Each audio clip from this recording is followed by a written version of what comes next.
answer the sum question. Question 1. It is important for an informative speaker to maintain accuracy and clarity so the audience can trust the information and understand it easily. A wrong or unclear fact can mislead and reduce the speaker credibility. Question 2. Techniques like rhetorical questions and stories keep the audience interested and involved. They make the speech more engaging, help people relate, and make informative easier to remember. In question 3, for informative speech, in purpose, the educate or explain information objectively.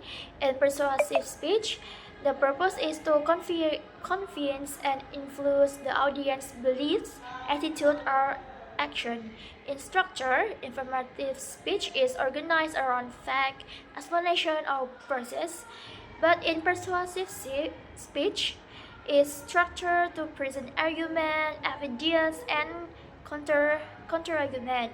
In delivery, informative speech is neutral and fact-based tone, but in persuasive speech is emotional and assertive tone using rhetorical appeals, for example, ethos, pathos, and logos. Question 4. Ethos, pathos, and logos are three pillars for persuasion. Ethos is credibility, build trust by showing the speaker expertise or moral character. In pathos or emotion, appeals to the audience feelings, making the message more personal and memorable. Logos or logic use facts, statistics, and reasoning to strengthen argument. When combined, these elements create a balanced persuasive speech that appeals to the audience's mind, heart, and trust, making the argument both convincing and credible. Question 5.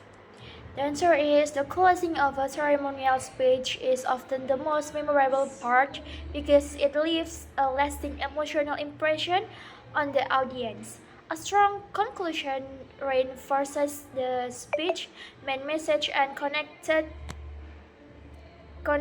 emotionally well listeners. Techniques that make it impactful include using a powerful quotation, expressing heartfelt gratitude, delivering a call to action, or reading with a personal reflection or helpful statement.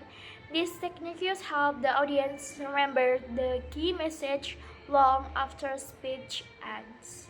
Part 6, 3-minute persuasive speech.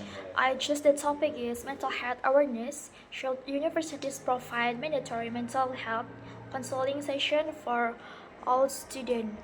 Is a healthy mind for a bright future. Ladies and gentlemen, imagine walking into a classroom where every student is smiling on the outside but struggling silently within. Behind good grades and active participation, many young people today face stress, anxiety, and burnout. Unfortunately, mental health remains one of the most overlooked issues in universities. I firmly believe that universities should provide mandatory mental health counseling sessions for all students. Mental health is not luxury, it's a necessity for learning, growth, and success. Just as universities require physical checkup for athletes, mental health check-in should be required for everyone. First, mandatory counseling promotes early intervention. Many students don't seek help under their mental health awareness. Regular sessions allow professionals to detect problems early, preventing injuries before they happen. Early support can make the difference between a student who drops out and one who thrives. Second, it helps break the stigma. When counseling becomes a normal part of university life, it sends a clear message. Mental health matters. No one should feel ashamed to ask for help. Normalizing counseling creates a culture of empathy and understanding. Third, healthy minds lead to better academic performance. Research shows that students with good mental good mental well-being, perform better, focus more, and participate actively in campus life. In short, supporting mental health means supporting success. In conclusion, universities shape not only the intellect but also the emotion resilience of future generations. By making mental health counseling mandatory, we invest in stronger, healthier, and more compassionate students.